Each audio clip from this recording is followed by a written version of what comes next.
నేర్చుకున్న ఆ చిన్న ముక్కలో ఉన్నటువంటి ముగ్గురు వ్యక్తులు, ఒకరు సల్మాను, రెండవ వారు రాహాబు, మూడవ వారు బోయజు. సల్మాను, రాహాబు, బోయజు. ప్రియ దేవుని పిల్లలారా, ఈ ముగ్గురిలో రాహాబును గురించి మనకు కొంత తెలుసు, బోయజును గురించి చాలా తెలుసు. ఎందుకంటే సహోదరులు ప్రసన్న గారు మొదటి 50 దినాల ప్రార్థనల్లో గురించి మాట్లాడుతూ బోయజును గురించి మనకు వివరించి చెప్పారు. బోయజు క్రీస్తుకు సంకేతముగా ఉన్నాడు. బోయజు క్రీస్తుకు సంకేతముగా ఉన్నాడు.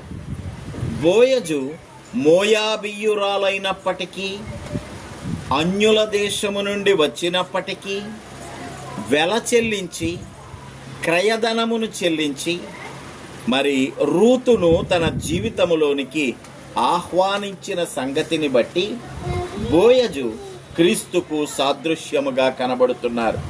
ఈ విషయాలు మొదటి సంవత్సరము 30 దినాల ప్రార్థనలో మనము నేర్చుకున్నాం. రెండవ వ్యక్తి రాహాబు. మనము మాట్లాడుతున్న రెండవ వ్యక్తి రాహాబు కొంతవరకు మనకు పరిచయమైన వ్యక్తి. సల్మానును గురించి మనకేమీ తెలియదు. సల్మానును గురించి పెద్దగా మనకు అవగాహన కూడా లేదు. చాలా విచిత్రమైనటువంటి విషయం ఏంటి అంటే, ఈ మత్తయి సువార్త 1వ అధ్యాయంలో క్రీస్తు యొక్క వంశావళి కనబడుతుంది. ఈ క్రీస్తు యొక్క వంశావళిలో ఉన్న అనేక మంది బిడ్డల యొక్క పేర్లు, అనేక మంది యొక్క జీవితాలు నిజానికి జీవ గ్రంథములో పెద్దగా ఎక్కడా కూడా మనకు విశేషాలు కనబడవు. జీవ గ్రంథములో విశేషాలు కనబడవు. పౌలు గారి విషయంలో కూడా మనము చూసినప్పుడు పౌలుతో కలిసి సేవ చేసినటువంటి చాలామంది పేర్లు గడిచిన వారం మనం చదువుకున్న రోమిలకు రాసిన పత్రిక ఆఖరి అధ్యాయాన్ని వాక్య ధ్యానముగా మనము చదువుతున్నప్పుడు ఆ వాక్య ధ్యానములో అనేక మంది పౌలు గారితో కలిసి సువార్త ప్రకటించిన వారు కనబడుతున్నారు. కానీ వారిని గురించిన వివరాలు, వారి యొక్క విశ్వాసపు శక్తి ఏదీ కూడా కనిపించదు. ఈ దినము నేనంటాను, నిన్ను గురించి లోకములో ఏమీ లేకపోవచ్చు. నీ పేరు లోకములో ఎక్కడా రాయబడి ఉండకపోవచ్చు. నీ ప్రత్యేకత లోకము గుర్తించకపోవచ్చు. ఈ మాట జాగ్రత్త. నీ ప్రత్యేకత లోకము గుర్తించకపోవచ్చు, కానీ నువ్వు ఎవరికి ప్రత్యేకమో తెలుసా? నీ దేవునికి ప్రత్యేకము. దేవునికి స్తోత్రం. నీవు నీ దేవునికి ప్రత్యేకమైనటువంటి వాడి. ఇప్పటి వరకు ఇక్కడ కూర్చున్నాడు దుర్గబాబు. అందరూ చెప్పేవారు, ముగ్గురు కుమారులండి కుమారక్కకి, కానీ దుర్గ అంటే చాలా ప్రేమ. దుర్గకు తన తల్లి అంటే ప్రేమ. ఆ ప్రత్యేకత నా కుమారుడు నిలబెట్టుకున్నాడేమో, లేక నువ్వు ఆ ప్రత్యేకతను నీ కుటుంబంలో నిలబెట్టుకోలేదేమో, సంఘములో నీ ప్రత్యేకతను నిలబెట్టుకోలేదేమో, సంఘములో తరచుగా నీ పేరు వినబడదేమో, విశ్వాసుల సమూహములో నీ పేరు వినబడదేమో. కానీ పర్వాలేదు బిడ్డ, ఇక్కడ నీ పేరు వినబడాలని కోరుకోకు, ఇక్కడ నీకు గొప్పదనము రావాలని కోరుకోకు, సంఘములో మొదటి చోటు నీకు ఇవ్వాలని చెప్పి కోరుకోకు. పరలోకములో నీకు చోటుంటే చాలయ్యా. దేవునికి స్తోత్రం. నీ ప్రయాసంతా కూడా పరలోకములో నీ చోటు కొరకు ఉండాలి. అమ్మా, పరలోకములో చోటు కొరకు. ఇహలోకంలో ఫోర్బ్స్ అని చెప్పి ఒక కంపెనీ బాగా ధనవంతులైనటువంటి వారి యొక్క పేర్లు అందులో రాస్తూ ఉంటారు. ధనవంతుల యొక్క లిస్టును ప్రతి సంవత్సరం కూడా రిలీజ్ చేస్తూ ఉంటారు. పోటీ పడతా ఉంటారు. జాక్ మా గారు పోటీ పడతారు, అనిల్ అంబానీ గారు పోటీ పడతారు, ఏమండి మరి అదానీ గారు పోటీ పడతారు. ఎంతోమంది ఉన్నారు పోటీ పడేటువంటి వారు. నేనంటాను, ఆ లిస్టులో నీ పేరున్నంత మాత్రాన నువ్వు పరలోక రాజ్యానికి వెళ్ళవు. కానీ జీవగ్రంథమును తెరవగా ప్రభువైన క్రీస్తు ఆ ఎత్తబడిన దినము నాడు తన జీవగ్రంథమును తెరవగా దాంట్లో నీ పేరుంటే చాలయ్యా. నీ సంఘములో నీ పేరు వినబడక్కర్లేదు, గొప్ప ప్రార్థనాపరుల జాబితాలో నీ పేరు వినబడక్కర్లేదు, గొప్ప కార్యాలు చేసేటువంటి వారి యొక్క లిస్టులో నీ పేరు ఉండక్కర్లే. నీ పేరు ఎక్కడుండాలంటే దేవుని దృష్టిలో ఉండాలి. ఈ లిస్టులో మనము చూసినప్పుడు, వంశావళిలో మనము చూసినప్పుడు నిజానికి ఈ విషయము ప్రస్ఫుటముగా కనబడుతూ ఉంటుంది. చాలామంది యొక్క విశ్వాస జీవితాల గురించి తెలియదమ్మా. చాలామంది ఏ రీతిగా రక్షించబడ్డారో తెలియదమ్మా. ఇక్కడ సంఘములో కూడా నువ్వు ఏ రీతిగా రక్షించబడ్డావో నీకు తెలుసు, నీ పరమ తండ్రికి తెలుసు, కానీ నీ దైవజనుడికి తెలియదేమో. నీ బ్యాక్గ్రౌండ్, నీ గత చరిత్ర, నీ పాత జీవితం ఏంటి అనేటువంటిది దేవునికి తెలుసు తప్ప నీ దైవజనుడికి తెలియదేమో. తెలియాల్సిన అవసరం లేదంటాను నేను, తెలియాల్సిన అవసరం లేదంటాను. ఎందుకంటే మనుషులు చాలాసార్లు గత జీవితమును బట్టి నిన్ను హేళన చేస్తారు. ప్రభు అక్క, నీ గత జీవితమును బట్టే నిన్ను ప్రేమించాడు, నీ గత జీవితమును బట్టే నిన్ను ప్రేమించాడు. ఈ మాట గట్టిగా నువ్వు పట్టుకోవాలి. నీ గత జీవితమును బట్టే నిన్ను ప్రేమించాడు, అంతే తప్ప నీ ధర్మకార్యాలను బట్టి కాదు. ఈ లిస్టులో ఉన్నటువంటి వారు అటువంటి వారు. వారిలో షల్మాను ఒకడు, మనందరికీ పరిచయమైన రాహాబు ఒక ఆవిడ, బాగా పరిచయమైనటువంటి బోయజు ఒకడు. ఎవరి షల్మాను? యెహోషువ గ్రంథము 2వ అధ్యాయములో మనము చూస్తున్నప్పుడు యెహోషువ యెరికో పట్టణములోనికి ప్రవేశించుట కొరకు 2 వేగువారిని పంపించినట్టుగా కనబడుతోంది. 2 వేగువారిని పంపించాడు. ఆ పంపబడిన 2 వేగువారిలో ఒకడు షల్మాను. పంపబడినటువంటి 2 గూఢచారులలో ఒకడు షల్మాను. ఈ ముగ్గురి పేర్లు ఎందుకు తీసుకున్నాను ఈరోజు? ఎందుకో తెలుసా? ఈ ముగ్గురు కూడా క్రీస్తు నీ ఎడల చూపిన ప్రేమను వారు తమ పొరుగు వారి ఎడల చూపుతున్నారు. దేవునికి స్తోత్రం. ఈ మాట స్పష్టముగా మీకు అర్థమగును గాక. క్రీస్తు నీ ఎడల ఏ ప్రేమనైతే చూపించారో ఈ ముగ్గురు కూడా అదే విధమైనటువంటి ప్రేమను చూపిస్తున్నారు. ఏంటా ప్రత్యేకమైనటువంటి ప్రేమ? ఇప్పటిదాకా చెబుతున్నది అదే. నీ గత జీవితాన్ని బట్టి నేను నిన్ను ప్రేమించను, నీ గత జీవితాన్ని బట్టి నేను నిన్ను దగ్గరకు రానివ్వను, నీ గత జీవితాన్ని మాటిమాటికి జ్ఞాపకం చేసి నిన్ను గుచ్చి హేళన చేయాలని చెప్పే ప్రయత్నం చేస్తూ ఉంటాను. షల్మాను గూఢచారి ఎవరిని పెళ్లి చేసుకున్నాడంటే రాహాబు అనబడేటువంటి ఈరోజు మనము మాట్లాడుకుంటున్న స్త్రీని పెళ్లి చేసుకున్నాడు. రాహాబు ఎవరయ్యా అంటే యెరికో పట్టణములో పట్టణ ప్రాకారము మీద తన ఇల్లు కట్టుకొని బయట నుండి వచ్చు వారితో వ్యభిచరించుచున్నటువంటి ఒక వేశ్య.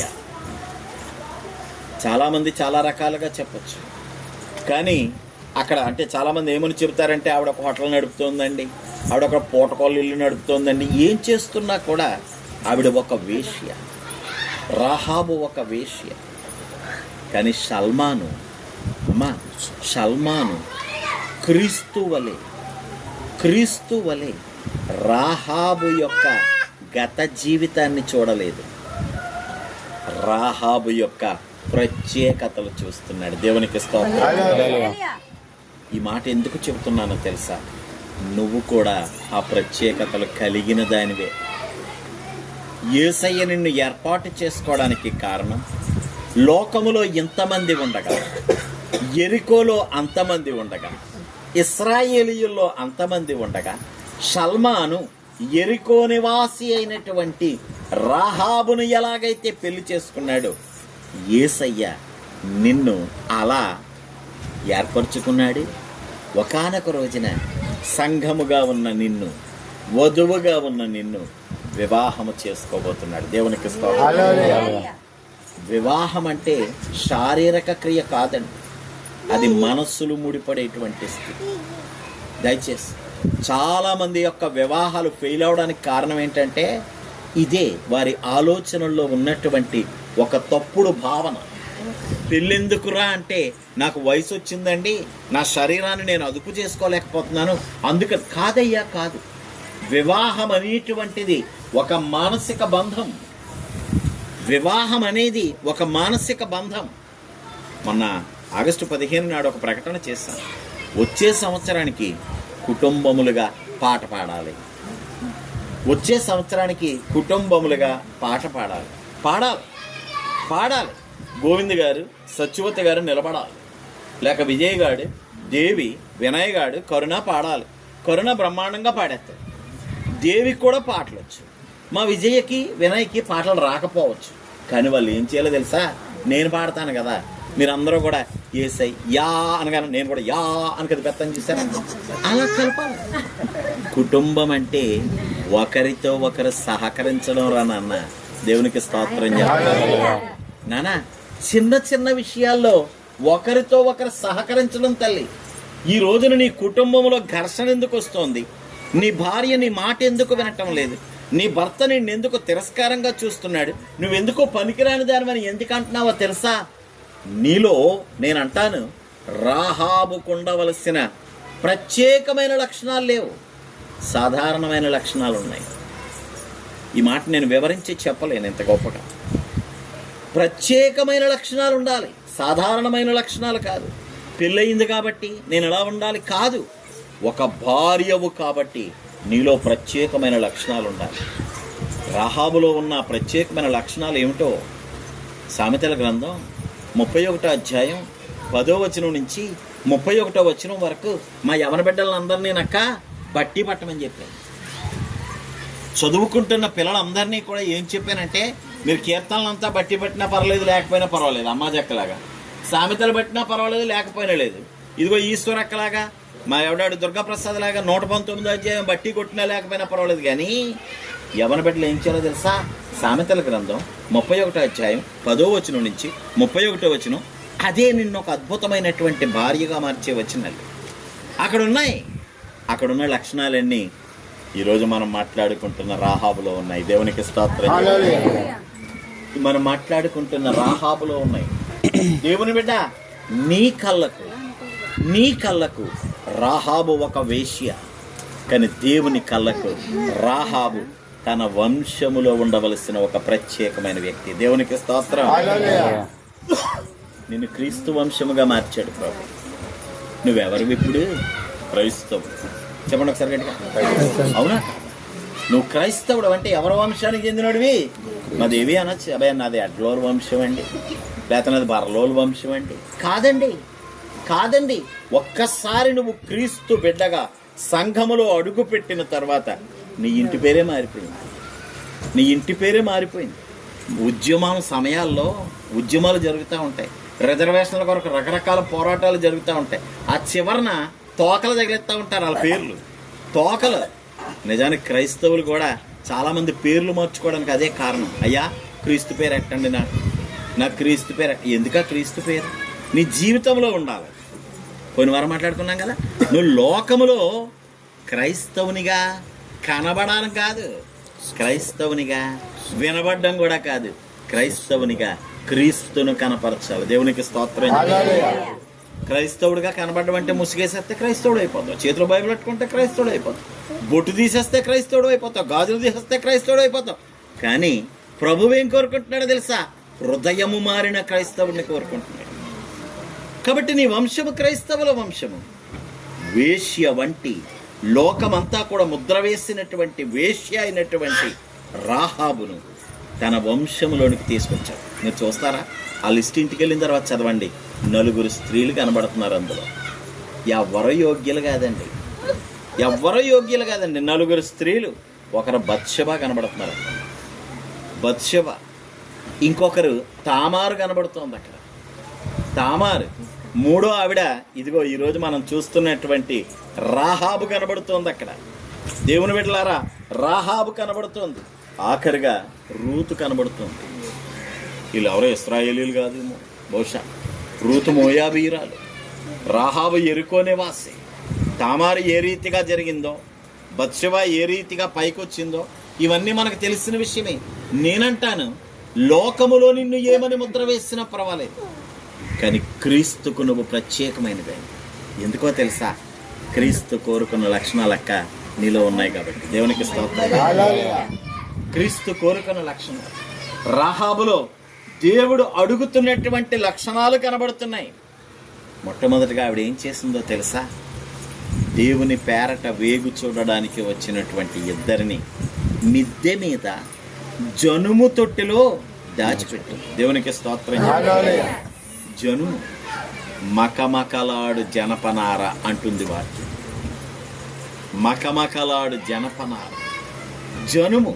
ఆఖరిలో మనం చూసినట్లయితే జనుమంట అక్కడ ఆ భక్తుడు రాస్తూ అంటాడు కదా, నా యొక్క మానమును కాపాడేటువంటి జనుము అంటాడు.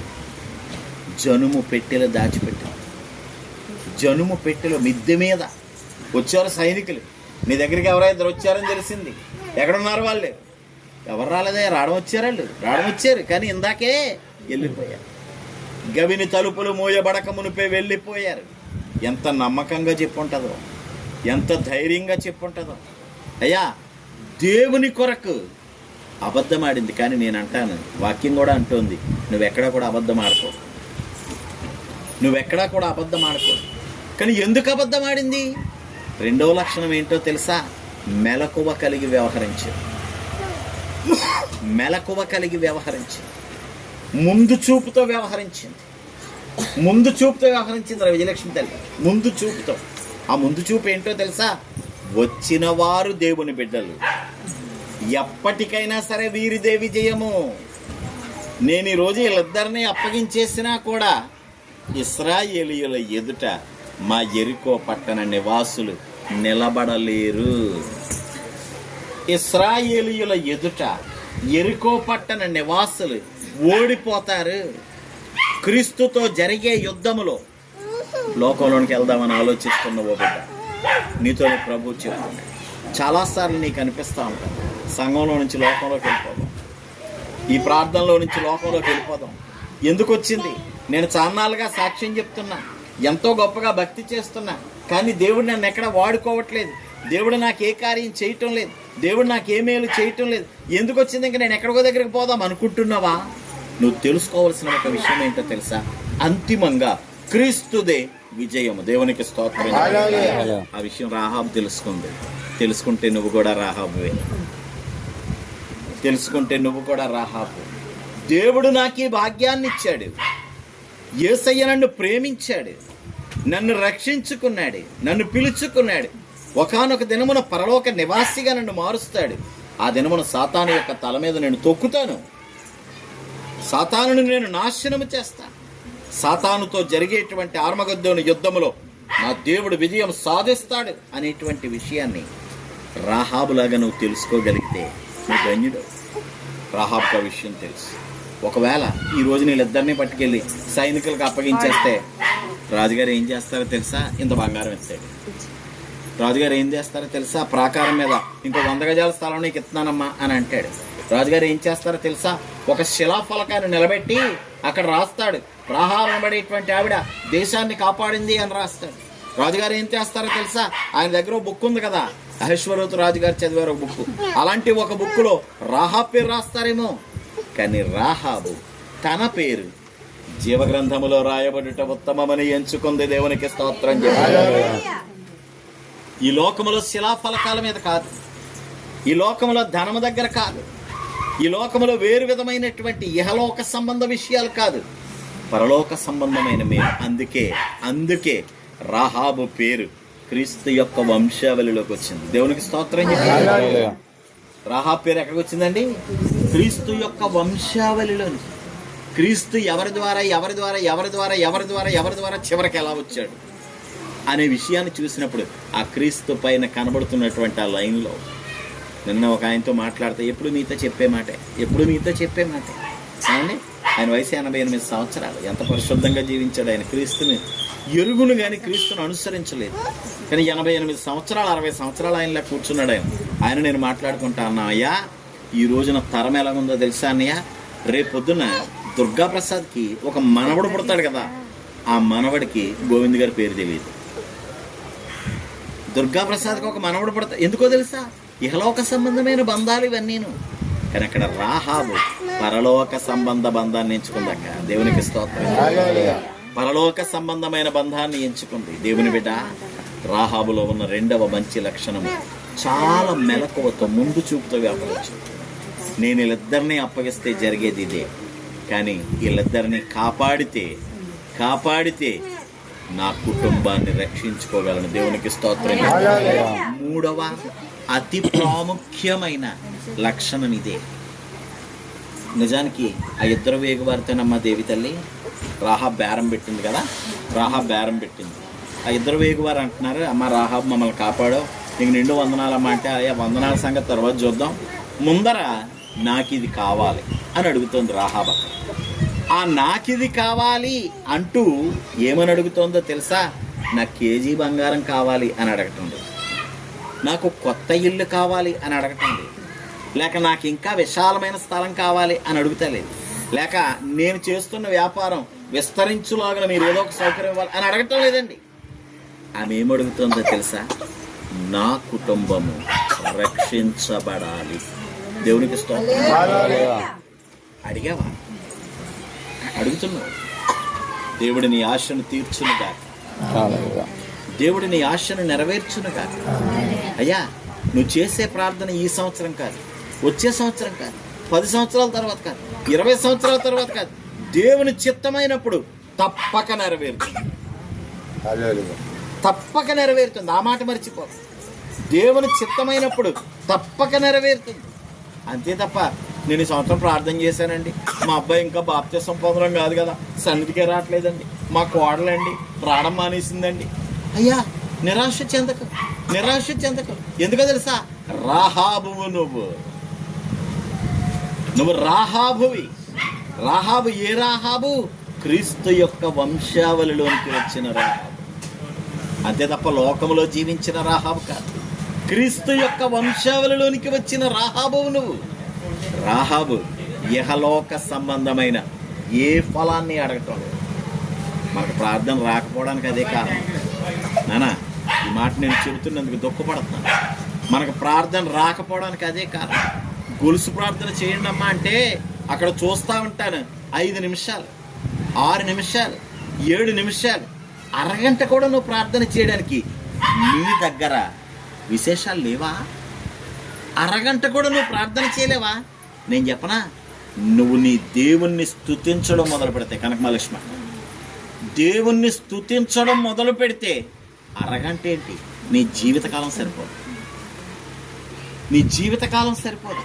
పొద్దున్నే నన్ను పోయిన వారం చెప్పాను, నన్ను నిద్రలేపో ప్రభువా నీకు స్తోత్రం, తింటే అరిగేలా చేస్తున్నావు ప్రభువా నీకు స్తోత్రం, గొంతులో నీళ్లు అడ్డం పడిపోకుండా కాపాడవు నాయనా నీకు స్తోత్రం నాయన, గుండె కొట్టుకుంటూ ఉంది నాయన స్తోత్రం నాయన, ఊపిరి పీల్చుకుంటున్నాను నాయన స్తోత్రం నాయన, చెవులు వినబడుతున్నాయి నాయన స్తోత్రం నాయన, 2 చేతులు కదలించగలుగుతున్నాను. ఎన్ని స్తోత్రాలు చెప్పొచ్చు నీ దేవునికి. ఇవన్నీ దేవుడు నీకు చేసిన మేలులు. ఇవన్నీ దేవుడు నీకు చేసిన మేలులు. పొద్దున్నే ఎవరికో కొంతమందికి ఫోన్ చేస్తే వాళ్ళు అంటారు కదా, అయ్యా పొద్దున్న ఒక బిడ్డ ఫోన్ చేసింది, నిజంగా ఈరోజు పొద్దున్న బిడ్డ ఫోన్ చేసింది, అయ్యా ఈరోజు సన్నిధికి రాలేనయ్యా, నేను లేవలేని స్థితిలో ఉన్నాను, విపరీతమైన జ్వరంతో బాధపడుతున్నాను. నీకు లేదుగా, అది నీకు ధన్యుడు. దేవుడు నీకు మేలు చేశాడుగా, అది స్తుతి చెల్లించలేవా? నువ్వెందుకు చెల్లించలేకపోతున్నావో తెలుసా? రాహాబులో కాదు, మామూలు వ్యక్తుల్లాగా అయ్యా నన్ను ఆశీర్వదించు, నా కొడుకుని ఆశీర్వదించి, నా కోడలను ఆశీర్వదించి, కూతురుని ఆశీర్వదించి, అల్లుడిని ఆశీర్వదించి, మనవరాలను ఆశీర్వదించి. అంతే. ఇంకొంచెము భక్తి నీలో ఉంటే కనుక అంటున్నావు వాళ్ళందరూ రక్షించబడాలి నాయన అంటున్నావు. అంతే. రాహాబు ఏం చేస్తుందో తెలుసా? ఇహలోక సంబంధమైన అడుగుతాడు, ఇహలోక సంబంధమైన అడుగుతాడు. అయ్యా నాకేదో అది కావాలి, మా తమ్ముడికి ఉద్యోగం కావాలి, మా అమ్మకి పెన్షన్ కావాలి, మా నాన్నకి చక్రాల బండి కావాలి, ఇవేవి అడుగుతలేదండి. ఆమె ఏం అడుగుతుందో తెలుసా? నా కుటుంబము రక్షించబడాలి. అంతే కదా. రేపు పొద్దున ఇశ్రాయేలీలు వచ్చి ఎరుకో పట్టణాన్ని అంతటిని కాల్ చేసేటప్పుడు నా కుటుంబము రక్షించబడాలి. రాహాబు ఎంచుకోబడడానికి, రాహాబు ఉత్తమమైనటువంటి స్త్రీ అని చెప్పబడడానికి, రాహాబు క్రైస్తవ వంశములో చేర్చబడడానికి, రాహాబు క్రీస్తు యొక్క పుట్టుకలో జ్ఞాపకము చేసుకోబడడానికి అతి ముఖ్యమైన కారణం ఆమెలో ఉన్నటువంటి రక్షణ మీద ఉన్న ఆశ. దేవుడు ఆ ప్రార్థన తప్పకుండా ఆలకిస్తాడు. నీ ప్రార్థన కూడా దేవుడు ఆలకిస్తాడు. దేవునికి స్తోత్రం. ఏ ప్రార్థన? నా కుటుంబ సభ్యులు రక్షించబడాలనే ప్రార్థన. అమ్మో, ఇక్కడ మళ్ళీ నేను తప్పు చెప్పట్లేదు. నీ కుటుంబ సభ్యులు రక్షించబడాలనే ప్రార్థన. అంతే తప్ప దీవించబడాలనే ప్రార్థన కాదు, ఆశీర్వదించబడాలనే ప్రార్థన కాదు, వాళ్ళకేదో సమస్య ఉంది, అది తొలగిపోవాలనే ప్రార్థన కాదు, రక్షించబడాలనే ప్రార్థన. రెండో దొంగ ఏమడుగుతున్నాడో తెలుసా? నీవు నీ రాజ్యముతో వచ్చేటప్పుడు అదే కదా రక్షణను అడగడం అంటే. రెండో దొంగ రక్షణను అడుగుతున్నాడు. నీవు నీ రాజ్యముతో వచ్చేటప్పుడు నన్ను జ్ఞాపకం చేసుకో. అయ్యా, నీ ప్రార్థన నీ కుటుంబాన్ని రక్షించుకునే దిశగా ఉంది. నువ్వు ఒక్కదానివి రక్షించబడితే నీ కుటుంబం ఏమవుతుంది? నువ్వు ఒక్కదానివి ఎత్తబడితే నీ కుటుంబం ఏమవుతుంది? రాహాబులో ఉన్నటువంటి మూడవ మంచి లక్షణం అదే. వేగువారిని తన ఇంట దాచిపెట్టింది, మెలకువతో వ్యవహరించి వారితో వ్యవహారం నడిపింది. మూడవదిగా తన కుటుంబాన్ని రక్షించుకుంది. ఆఖరి మాట చెప్తున్నాను. రాహాబు అద్భుతమైన సాక్ష్యం చెబుతుంది. దేవునికి స్తోత్రం. అద్భుతమైన సాక్ష్యం చెప్తుంది. అద్భుతమైన సాక్ష్యం. ఆ ఇద్దరు వేగువారితో అంటోంది కదా, అయ్యా, దేవుడు మీ పక్షమున ఉండి ఎలాంటి కార్యాలు చేశాడో నాకు తెలుసు. దేవుని ప్రజలైన మీ ఎదుట నా ప్రజలు నిలువలేరని నాకు తెలుసు. సాక్షి. నాలుగవ మాట, ఓ విశ్వాసి నీ జీవితంలో ఉండవలసిన మాట సాక్షి. యాకోబు బావి దగ్గర కూర్చున్నాడు యేసయ్య. యోహాను సువార్తలో కనబడుతుంది. యాకోబు బావి దగ్గర కూర్చున్నాడు యేసయ్య. కుండ పట్టుకుని సమరయ స్త్రీ వచ్చింది. యేసయ్య అంటున్నాడు కదా, నీకు జీవజలాన్ని ఇస్తాను. ఆ జీవజలమే రక్షణ. నీకు రక్షణని ఇస్తాను. నువ్వేం చేయాలి? నీ పెనిమిటిని తీసుకొని రా. జాగ్రత్తగా ఆలోచించు. నువ్వేం చేయాలి? నీ పెనిమిటిని తీసుకొని రా.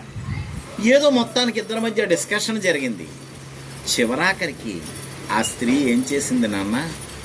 ఊర్లోకి వెళ్ళి నేనంటాను సాక్ష్యం చెబుతోంది. నేనండం ఏంటి? వాక్యం చెబుతోంది, సాక్ష్యం చెబుతోంది. దేవునికి స్తోత్రం. సాక్ష్యము నీ జీవితంలో. ఆ స్త్రీ ఊర్లోకి వెళ్ళి అంటోంది కదా, ఇదిగో నేను చేసినవన్నీ నాతో చెప్పినటువంటి వాడిని మీరు కూడా వచ్చి కలవండి. మెస్సీయను నేను కలిశాను, మీరు కూడా వచ్చి కలవండి. దేవునికి స్తోత్రం చెప్పాలి. ఎంతమందిని రక్షించావు నీ విశ్వాస జీవితం? నీవు రక్షించబడి 5 సంవత్సరాలు, 10 సంవత్సరాలు, 20 సంవత్సరాలు, 30 సంవత్సరాలు అయింది కదా. అయ్యా, ఇదిగో ఈ బిడ్డ నా సాక్ష్యమును బట్టి రక్షించబడి. వేట్లపాలెంలో కుమారుడు ఉన్నాడు. అనుకోకుండా ఒకరోజు తగిలాడు. ఒక ప్రార్థనకు వచ్చాడు. మరణిద్దాం అనుకున్నటువంటి కుమారుడు ఆ రోజు అనుకోకుండా ప్రార్థనకు వచ్చాడు. నేను ఒకటే మాట చెప్పాను, నాయనా, లోకంలో అందరినీ పరీక్షించేశాను, అందరినీ ట్రై చేశాను, ఒకసారి ఏసైని ట్రై చేయి. దేవునికి స్తోత్రం చెప్పాలి. ఎంతకన్నా నేనేం చెప్పలేదు. ఏసై అంత గొప్పడు, ఎంత గొప్పడు, ఏ మాట చెప్పలేదు. ప్రార్థనలో కూర్చున్నాడు, అలా గుమ్మలో కూర్చున్నాడు. అతనికి వేసి చూసి, నాన్న, లోకంలో చాలా మందిని ట్రై చేస్తాం, ఈసారి ఏసైని ఒకసారి ట్రై చేయి. ఏసైని ట్రై చేశాడు. దేవునికి స్తోత్రం చెప్పాలి. ఈ మాట చెప్పడానికి కొంచెం ఎబ్బెట్టుగా ఉన్నా, ఆ ట్రై చేయడం అనే మాట ఏంటండి, ఫాస్ట్ గారు అయ్యి ఉండి అలాంటి మాట మాట్లాడుతున్నారు. కానీ నేను అదే మాట చెప్పాను, లోకంతో లోక వ్యవహారంలో మాట్లాడాలి కదా.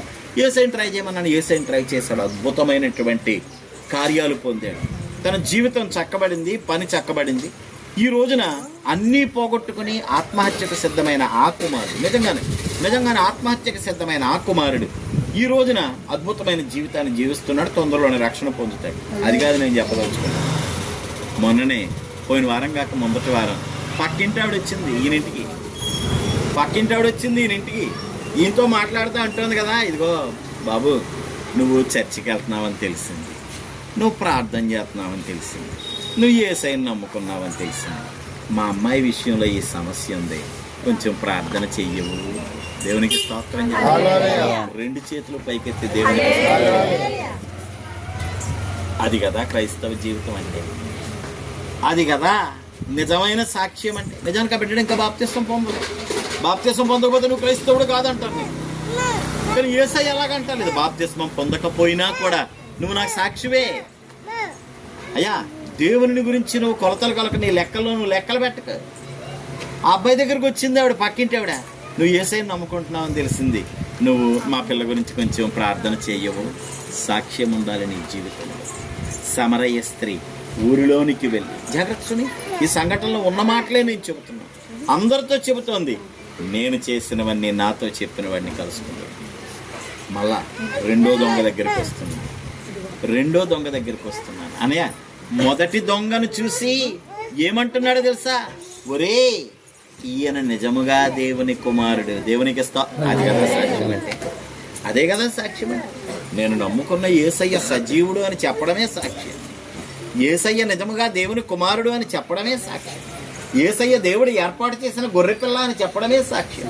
యేసయ్య నా పాపములన్నింటినీ భరించి సిలువలో ప్రాణం అర్పించాడని చెప్పడమే సాక్ష్యం. అంతే తప్ప సాక్ష్యం అంటే మోకాలు చూడండి ఏమైపోయిందో, యేసయ్యలోకి వెళ్ళాను ఇది కాదు సాక్ష్యం.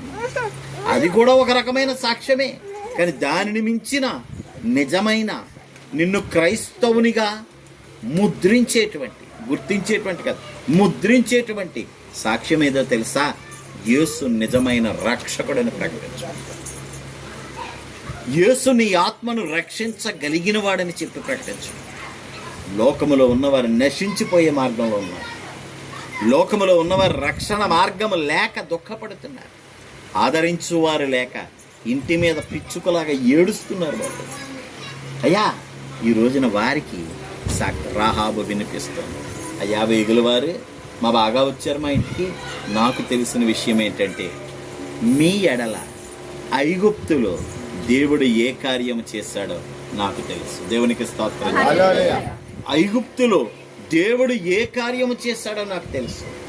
దేవుడు మీ శత్రువులను ఏ విధముగా అణిచేశాడో నాకు తెలుసు. నా ప్రజలు ఎరుకో పట్టపు గోడలు 8 మైళ్ళ విస్తీర్ణం, 8 మైళ్ళ వెడల్పు కలిగినటువంటి ఆ గోడలు అన్నుండగా ఎవడన్నా చెప్తాడండి? ఈ రోజున ధనవంతుడి దగ్గరికి వెళ్ళి మనం సువార్త ప్రకటించలేం. ఏమా టీచర్ గారు అంతేనే కాదు, ధనవంతుల దగ్గరికి వెళ్ళి మనం సువార్త ప్రకటించలేం. వీరితో పనిచేస్తున్న టీచర్ గారికి సువార్త ప్రకటించడం ఎంత కష్టమో ఎందుకో తెలుసా? పౌలు గారిని మించిన తార్కికత్వం వాళ్ళందరికీ తెలుసు.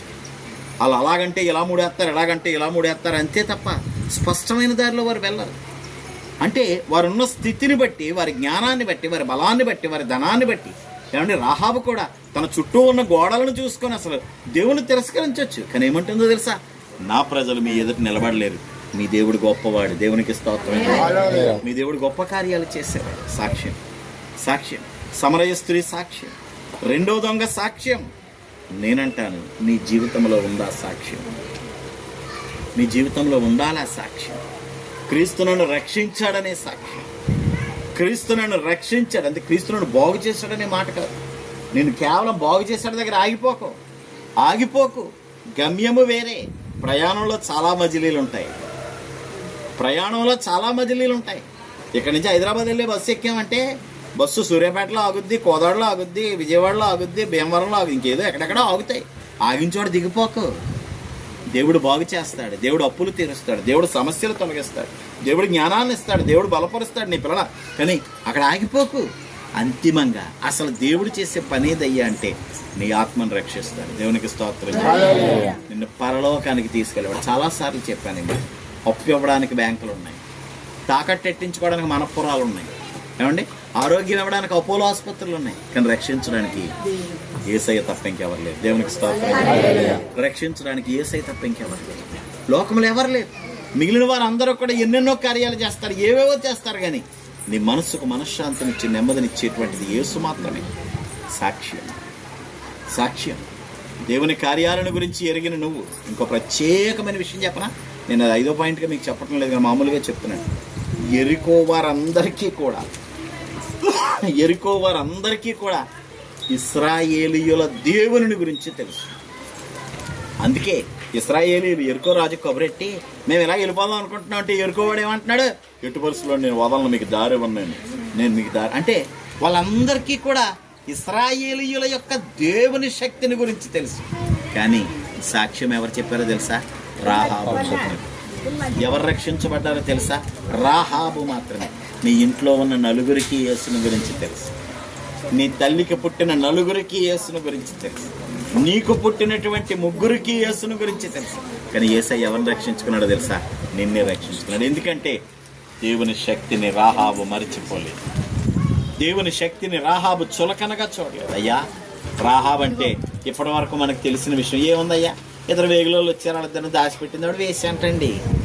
లోకం దృష్టిలో నువ్వు వేశ్యవైనా, దొంగవైనా, ప్రార్థన లేని దానివైనా, భక్తి లేని దానివైనా ఏం పర్వాలేదు.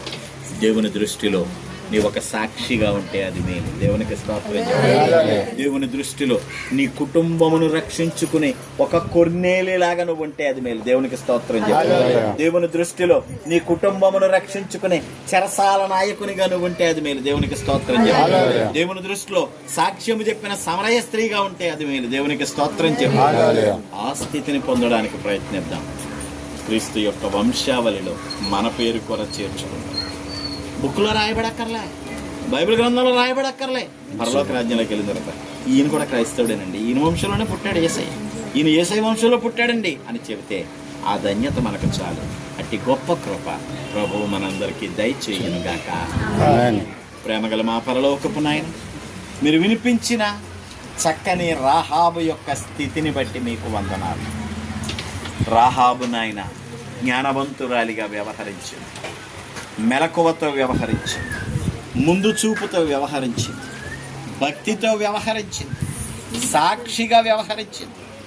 మిగిలిన వారు మరచిపోయినప్పటికీ నా గుండెను రాతి గుండెగా మార్చుకోకుండా నాయన దేవుని యొక్క శక్తిని ఎరిగి సాక్షిగా జీవించింది. మేము కూడా అలా మారాలి, మీ వంశావళిలో చేర్చబడాలి. అట్టి గొప్ప కృప మాకు దయచేసి నడిపించుకోమని, వాక్యమును మాలో ఫలింప చేయమని యేసు పరిశుద్ధ నామమును అడిగి పొందుకొనుచున్నాము తండ్రి. ఆమేన్.